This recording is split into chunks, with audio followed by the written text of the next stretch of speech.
Here we are in southern Jordan, in the area around Petra, the capital city of the Nabatean kingdom from the 3rd century BC to the 1st century AD, situated at the crossroads of the trading routes that link the Indian Ocean and the Red Sea with the Mediterranean and Syria with Egypt.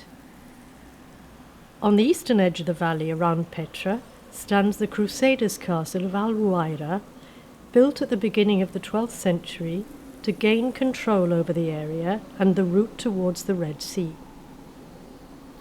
The earliest period of occupation of this site dates back to the Nabatean age.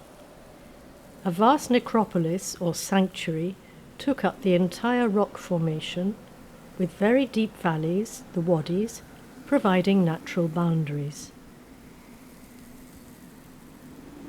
In the western area, at the highest points, long stairways hewn out of the rock face led to platforms used for religious ceremonies, able to accommodate structures and perhaps movable idols.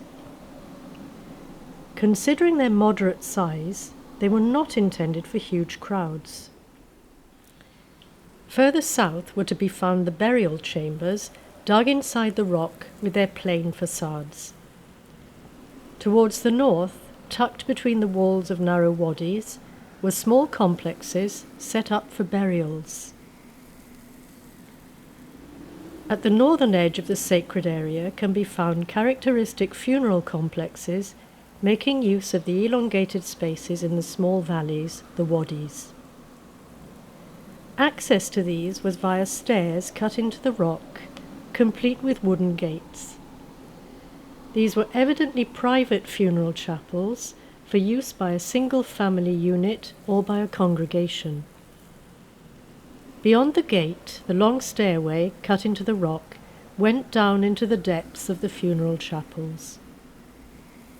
The fact that the lower part shows heavy usage, to the extent of new steps having to be dug, implies that most probably the use of the necropolis continued for a long time. It was the bottom of the wadi that acted as the real burial chamber. The finding of ceramic objects from the Nabatean age is proof that the sacred area was visited between the 1st century BC and the 1st century AD. Such objects must have been placed in the tombs or used during the ceremonies held in honor of the deceased.